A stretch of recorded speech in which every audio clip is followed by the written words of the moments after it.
Edward Wadia said was a Palestinian literary theoretician, professor of English, historian and comparative literature at Columbia University, and a public intellectual who was a founder of post-colonialism. Edward W. said was a Palestinian Arab born in the Jerusalem city of Mandatory Palestine, and was an American citizen by way of his father. Wadia said, a U.S. Army veteran of the First World War, as such, said publicly advocated for the political and human rights of the Palestinian nation. As a cultural critic, said is known for the book Orientalism, a critical analysis of the culturally inaccurate representations that are the basis of Orientalism, the Western study of the Eastern world that presents how Westerners perceive and represent Orientals. Said argued that, because Orientalist scholarship was and remains inextricably tied to the imperialist societies that produced it, much of the work is inherently political and servile to power, and so is intellectually suspect. The thesis of Orientalism is the politics of discourse applied to the Middle East. The Orientalist discourse arises from a particular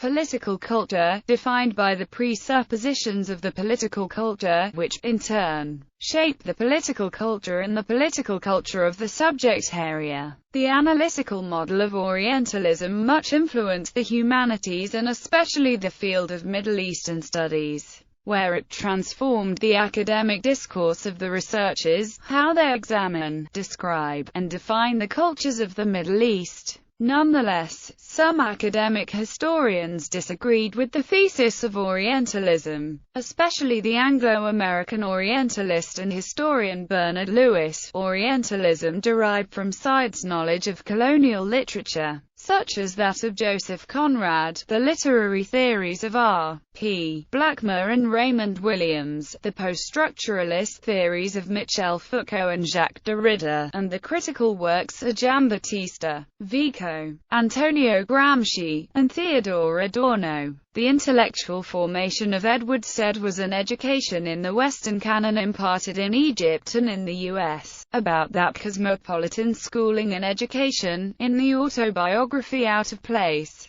said he applied his cultural heritages to narrowing the perceptual gaps of political and cultural understanding between the West and the Middle East, to improve Western understanding of the Israeli-Palestinian conflict, and tells how a decade-long membership in the Palestinian National Council made him a controversial public intellectual, drawing from the experiences of his family as Palestinian Christians in the Middle East at the time of the establishment of the State of Israel. Said argued for the establishment of a Palestinian state to ensure equal political and human rights for the Palestinians in Israel, including the right of return, by way of U.S. political pressure upon Israel to recognize, grant, and respect said human rights. In that vein, Said also criticized the political and cultural policies of the Arab and Muslim regimes who acted against the national interests of their peoples. In 1999, with his friend Daniel Barenboim, Edward Said co-founded the West Eastern Divan Orchestra, based in Seville, which comprises young Israeli,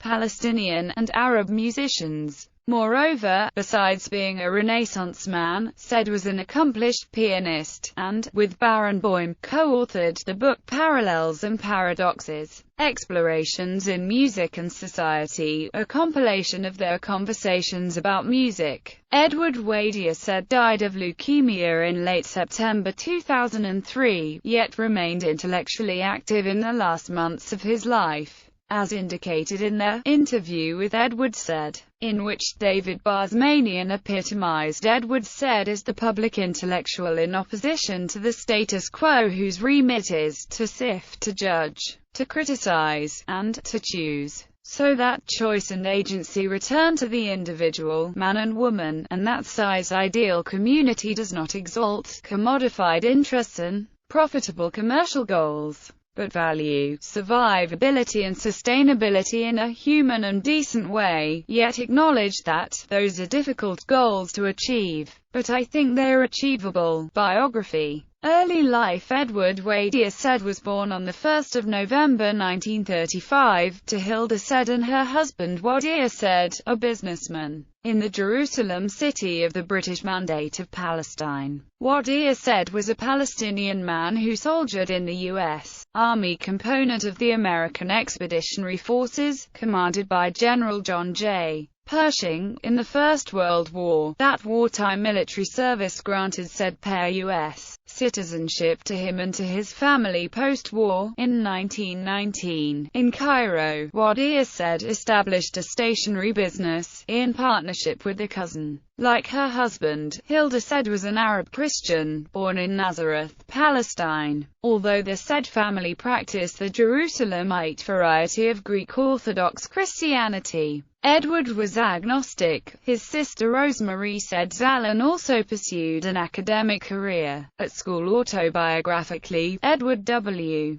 Said described a boy's life lived between worlds, in Cairo and in Jerusalem, until he was a young man of 12 years. In 1947, Said attended the Anglican St. George's School, Jerusalem, about which experience, he said, with an unexceptionally Arab family name like Said, connected to an improbably British first name. I was an uncomfortably anomalous student all through my early years. A Palestinian going to school in Egypt, with an English first name, an American passport, and no certain identity at all. To make matters worse, Arabic, my native language, and English, my school language, were inextricably mixed. I have never known which was my first language, and have felt fully at home in neither, although I dream in both.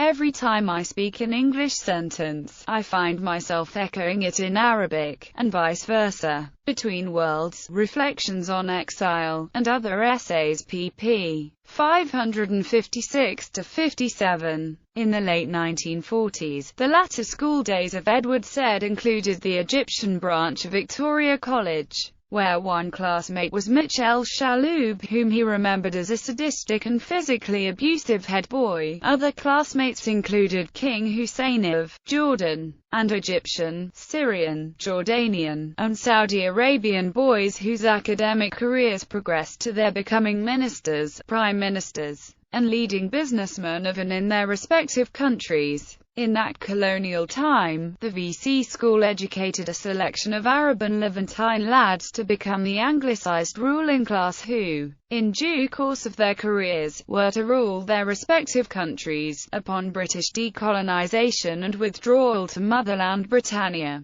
In the event, Victoria College was the last school Edward Said attended before being sent to school in the US. The moment one became a student at Victoria College, one was given the Student Handbook, a series of regulations governing every aspect of school life, the kind of uniform we were to wear, what equipment was needed for sports, the dates of school holidays, bus schedules, and so on. But the school's first rule, emblazoned on the opening page of the handbook, read, "English is the language of the school. Students caught speaking any other language will be punished." Yet, there were no native speakers of English among the students. Whereas the masters were all British, we were a motley crew of Arabs of various kinds, Armenians, Greeks, Italians, Jews, and Turks, each of whom had a native language that the school had explicitly outlawed. Yet all, or nearly all, of us spoke Arabic, many spoke Arabic and French, and so we were able to take refuge in a common language, in defiance of what we perceived as an unjust colonial stricture.